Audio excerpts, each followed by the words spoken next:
செல்வி சோமுக்குள்ள பார்க்க போறது இன்னைக்கு அவளும் தேங்காய் பாலும் வச்சுதான் ஒரு அல்வா செய்ய போறோம். அதுக்கு அவளை அரைச்சுப்போம். இந்த கப்பால ஒரு கப்பில் அவள் எடுத்து வச்சிருக்கேன். அது மிக்சியில் போட்டு அரைச்சுப்போம். மினிசு அவள் தான், வெள்ளை அவள் தான். இப்போ அரைச்சுப்போம். இந்த அளவுக்கு அரைச்சாச்சு. இப்போ தேங்காய் பாலில் கொட்டி கலந்துப்போம். இது ஒரு தேங்காய் அரைச்சி பால் திக்கான பழம் புழிஞ்சு வச்சிருக்கேன். இதில் எத்திரி கப்பு இருக்குன்னு அளந்துப்போம். 1 2 3 3 கப்பு தேங்காய் பால் வச்சுருக்கேன்.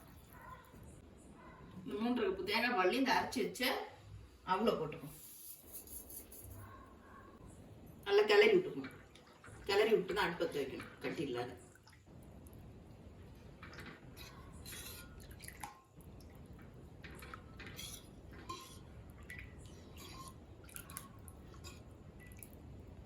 அவளும் எடுத்த கப்பாலே ஒரு கப்பு வெல்லம் வச்சிருக்கேன். அதையும் போட்டுக்கணும். அடுப்பத்தை வச்சுக்கணும். அடுப்பத்தை வச்சு நல்லா கை விடாத கிளறிக்கணும்.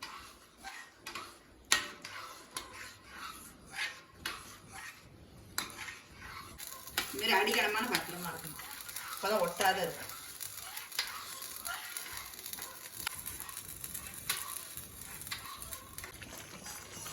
இந்த அளவு திக்கா வந்துட்டு இன்னும் நல்லா திக்கா எண்ணெய் பிரிஞ்சு வரும். இந்த தேங்காய் பாலோட எண்ணெய் இப்பதான் இருக்கும்.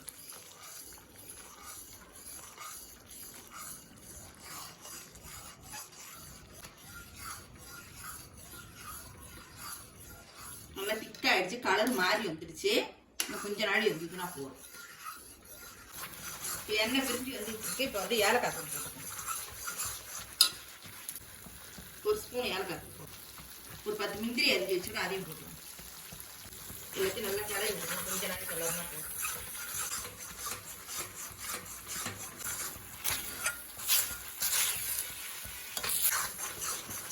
சரி, நல்லா சுருண்டு இந்த மாதிரி வரணும். கொஞ்ச நாள் சுருண்டு வரணும். சுருண்டு வந்தால் இறக்கிக்கணும். நம்ம பந்து மாரி வரணும். சுருண்டு கொஞ்ச நாள் இந்த தேங்காய் எல்லாம் போய் பிரிஞ்சு நல்லா சுருண்டு வந்துடுச்சு. போய் இறக்கி வச்சுக்கணும்.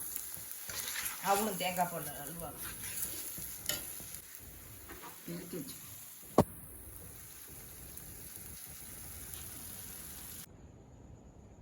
அவளும் தேங்காய் பால் அல்வா நல்லா கெட்டியா இதில் ஊற்றி வச்சுக்கணும். தட்டில் நல்லா உறைஞ்சி போயிட்டு இப்போ வந்து கத்தியால் வெட்டிப்போம்.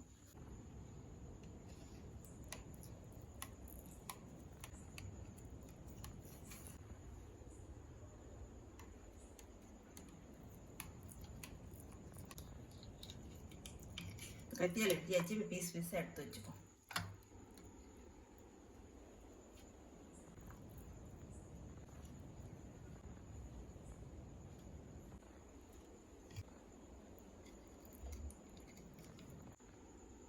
சூப்பரான அவளும் தேங்காய் பால் வச்சு அல்வா ரெடி ஆயிடுச்சு. இந்த வீடியோ பிடிச்சிருந்தா லைக் பண்ணுங்க, ஷேர் பண்ணுங்க, சப்ஸ்கிரைப் பண்ணுங்க, கமெண்ட் பண்ணுங்க. நன்றி, வணக்கம். நீங்களும் என்ன செஞ்சு பாருங்க.